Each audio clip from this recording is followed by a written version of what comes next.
Channel Shiv technique channel. तो दोस्तों आज हम इस ट्राइपॉड की अनबॉक्सिंग करने वाले। अब इस ट्राइपॉड का नेम जैसे 3110 इस ट्राइपॉड का नेम है और आप यहाँ पर उसकी डिटेल्स देखते हैं। मैंने इसे अमेजोन से परचेज किया है 470 रुपीज़ का। तो बिना टाइम वेस्ट करवाए इस वीडियो का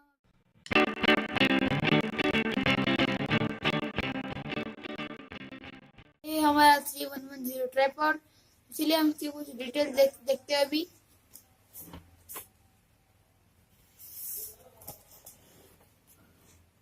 तो चलिए अब इस बॉक्स को हम खोलते हैं।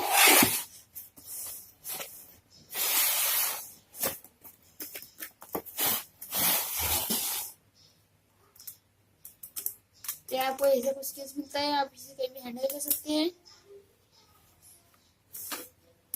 और फोन होल्डर मिल जाता है आपको। अब इस तरह से आप इसे 180 डिग्री तक घुमा सकते हैं और ये बहुत लाइट वेट होता है। इसे आप इसे फोन में ऐसे लगा सकते हैं।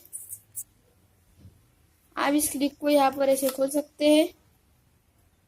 इस क्लिप देख सकते हैं, यहाँ पर इस क्लिप को आप पूरा लंबा चौड़ा कर सकते हैं। दोस्तों आप ये सर्कल दे सकते हैं, यहाँ पर ये सर्कल आप इससे घुमा सकते हैं, घुमाकर आप इसे और लंबा कर सकते हैं। मैं आपको दिखा देता हूँ।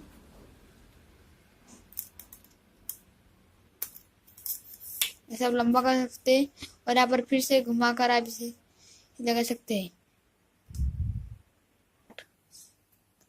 आप इस क्लिप को आप दे सकते हैं, यहाँ पर इसको आप इसे घुमाना पड़ता है तो फिर ये यहाँ पर ऐसे फिक्स हो जाता है और हमारा ट्राइपॉड को इतना दिखता है। आपको दे सकते हैं यहाँ पर कुछ इतने साइज का हमारा ट्राइपॉड है और आप इसे यूट्यूब के वीडियो के लिए यूज़ कर सकते हैं। दोस्तों फिलहाल इस वीडियो में इतना है।